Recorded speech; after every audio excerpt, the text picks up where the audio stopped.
Sahabat-sahabat saya yang super. Sahabat-sahabat saya yang super.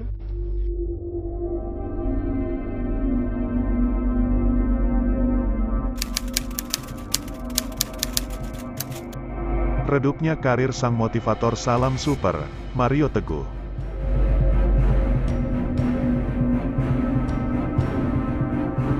Motivator kondang Mario Teguh mulai mencuat ke publik, bukan karena pemikirannya yang menginspirasi banyak orang, tetapi kasus penipuan yang mendera Mario Teguh bersama istrinya.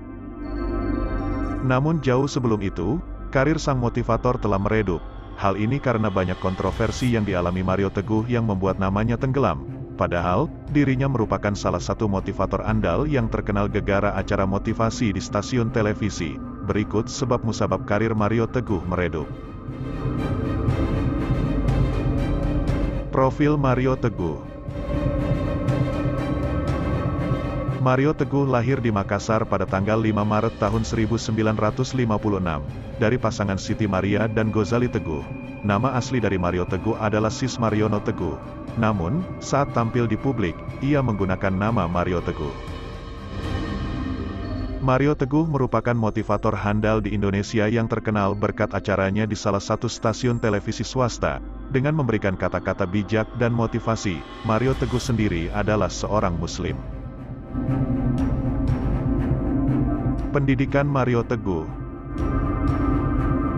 Mario Teguh sejak kecil terkenal cerdas. Terbukti ia sempat bersekolah di Amerika Serikat, yakni di New Trier West High, sekolah setingkat SMA, di jurusan arsitektur pada tahun 1975.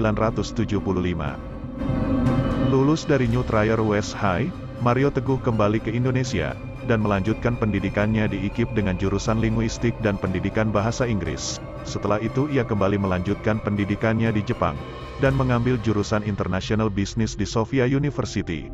Lulus dari Jepang, Mario melanjutkan kembali pendidikannya ke Amerika, yaitu di Indiana University mengambil jurusan Operation System, dan tamat pada tahun 1983 dengan gelar MBA di usianya 27 tahun. Awal karir Mario Teguh. Setelah lulus dari pendidikannya, Mario Teguh tidak langsung terjun ke dalam dunia entertainment. Ia mengawali karirnya menjadi Head of Manager, BIMC, Zamre AB, Wahab. Kemudian, setelah kembali di Indonesia ia tertarik bekerja sebagai Head of Sales di Citibank Indonesia, dari tahun 1983 sampai tahun 1986. Dari Citibank, ia pindah bekerja di BSB Bank pada tahun 1986 sampai tahun 1989, sebagai Manajer Business Development. Kemudian ia ditawari untuk bekerja di Aspak Bank sebagai Vice President Marketing and Organization Development selama 4 tahun. Pada tahun 1994, ia memutuskan untuk bekerja di Exnel Corp Jakarta hingga saat ini.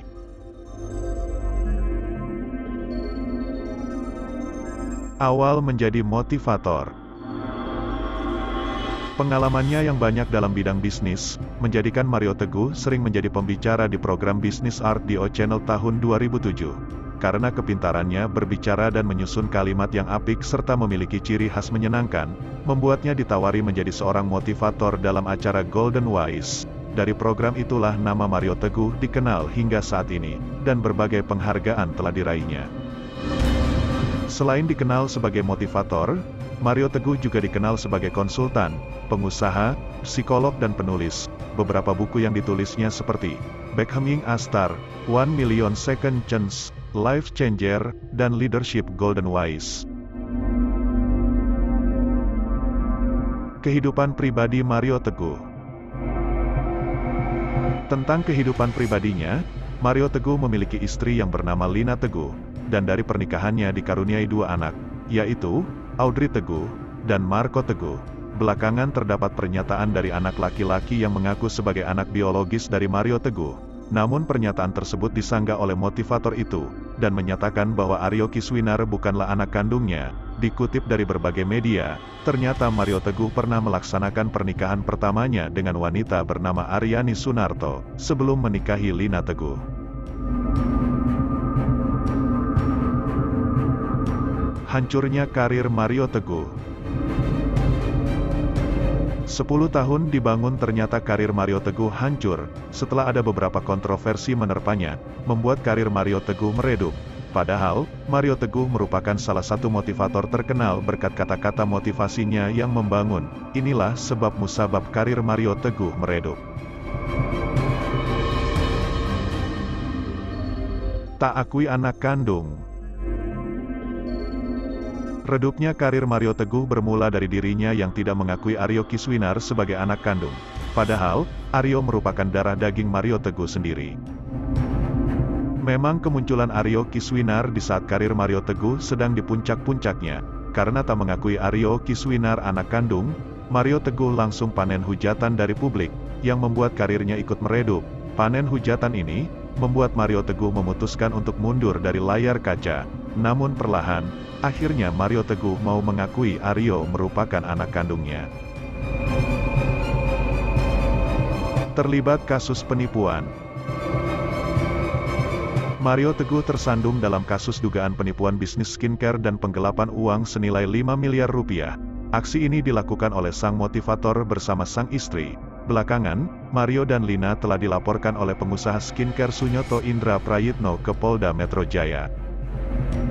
Kasus penipuan bisnis ini berawal dari Mario Teguh dan istri yang menawarkan kerjasama promosi bisnis kepada Sunyoto. Sang istri pun menjanjikan keuntungan hingga puluhan miliar jika menggunakan jasa promosinya. Istri yang bersangkutan maupun yang bersangkutan mengiming-imingi, memberikan janji bahwa nanti kalau kamu pakai jasa kita punya followers sekian puluh juta. Mereka yang justru menawarkan, ujar kuasa hukum Jamaluddin Kudubun. Kalau memang pakai kami, maka setiap bulan omset Anda bisa sekian puluh miliar. Karena kami punya orang ada di seluruh Indonesia ini. Tambah Jamaluddin meniru ucapan istri Mario Teguh. Setelah Sunyoto sepakat memakai jasa Mario Teguh, maka keduanya menandatangani kontrak kerjasama. Dalam kontrak itu, disebutkan bahwa Mario Teguh wajib mengunggah konten produk skincare milik Sunyoto. Akan tetapi, setelah membayarkan jasa hingga 5 miliar rupiah, motivator yang terkenal dengan jargon salam super ini tidak memenuhi kontraknya. Mario Teguh tidak sama sekali melakukan promosi di media sosialnya yang memiliki puluhan juta follower. Perjanjiannya adalah yang bersangkutan mengunggah skincare atau bisnis dari klien kami. Namun hal itu tidak dilakukan, padahal klien kami sudah memenuhi kewajiban memberikan sejumlah uang kepada yang bersangkutan, sehingga klien kami mengalami kerugian cukup besar, sejumlah kurang lebih 5 miliar rupiah, kata Jamaluddin. Itulah sebab dari meredupnya karir Mario Teguh sang motivator terkenal. Bagaimana pendapat Anda? Jangan lupa tulis di kolom komentar ya.